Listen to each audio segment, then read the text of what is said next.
Good afternoon. Thank you so much for being here today. My project centers around empowering immigrant women in St. Louis through practical skill building. The original purpose of my project was to address some of the barriers that immigrant and refugee women face when attempting to build independence and stability in a new country. While I initially envisioned a supplemental educational initiative focused on English instruction, digital literacy, and financial literacy, my plans changed throughout this entire Capstone project. Immigrant and refugee women often face many barriers during the resettlement and integration process. And on top of that, women are navigating multiple overlapping responsibilities from caring for children to adapting to unfamiliar institutions and managing economic pressures, as well as attempting to communicate in a language they may not fully understand. And while organizations like the International Institute of St. Louis can provide incredibly valuable support, many programs remain resource constrained, especially when it comes to individualized educational instruction. As I researched and later interacted directly with participants, one issue emerged repeatedly: language access. Without English literacy, even everyday activities become significantly more difficult. Navigating healthcare systems, communicating with schools, and applying for jobs, as well as understanding bills and immigration notices, or simply participating confidently in the community, all become major challenges.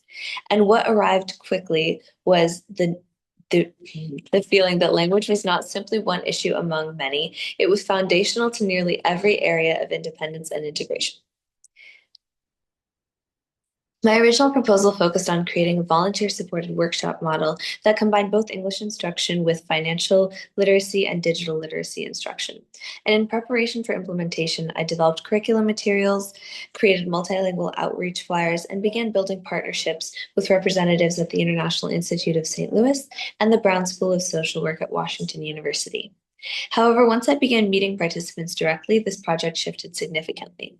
I quickly realized that before digital literacy or financial literacy could be meaningfully taught, there needed to be a strong foundation of English. The women I worked with all had very different levels of English proficiency, and some could communicate in broken conversational English, while others relied on translation support.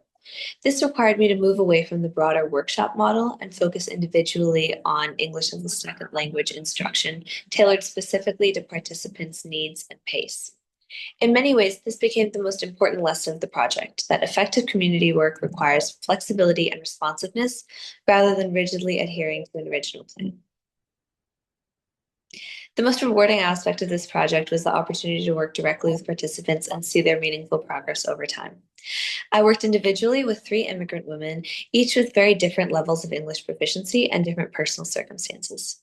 The first participant relied initially heavily on translational support, and early conversations required substantial assistance and repetition. However, over time, she rose to conversational exercises and progressed slightly above the B2 level for English competency. By the end of our sessions, she was able to communicate much more independently in day-to-day situations with myself and her family. The second participant required significant instructional support at the beginning of this intervention, and during the course of our work together, I helped her successfully secure employment. So while language learning remained ongoing, this represented a major step towards financial independence and confidence. The third participant participated in early instructional sessions, but later relocated outside the United States to reunite with her family. So although her participation was shorter, her English language skills grew dramatically, and she still uses them to communicate with me very frequently, despite having moved outside the US. So one of the biggest lessons I learned in this process was that success did not look identical across participation. Each person's progress reflected different goals, challenges, and realities, and measuring this impact required flexibility and a human-centered understanding of progress. Much of the instruction focused on financial or foundational English literacy, which included alphabet phonics to introductory grammar concepts, and I also emphasized communication skills rather than purely academic instruction. Our sessions were conducted one-on-one twice a week for approximately 1.5 hours each, allowing instruction to be adjusted to each participant's pace and needs. My evaluation was intentionally practical rather than test-based. I tracked progress through literacy growth, vocabulary retention, and increased speaking confidence, as well as participants' ability to communicate more independently in real-world situations. So my goal was not simply classroom performance. The goal was much greater confidence and autonomy in everyday life. This project involved both meaningful successes and important challenges. Some of the biggest successes included measurable language progress amongst the participants, including helping one of my participants secure employment, as well as building partnerships with community organizations and developing reusable educational curriculum materials so that this program can be sustainable and support future instruction. However, because I was often adapting instruction in real time, this project also required constant flexibility and problem solving. But these challenges ultimately reinforced the importance of responsiveness and community-based work.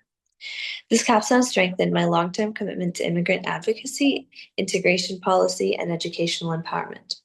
It also reinforced my belief that meaningful public service work begins by listening carefully to the people directly experiencing the problem. And I think the biggest takeaway from my project is that impactful interventions are rarely ones that are designed perfectly from the beginning. They are ones that are shaped collaboratively through engagement, adaptability, trust, and time. Thank you.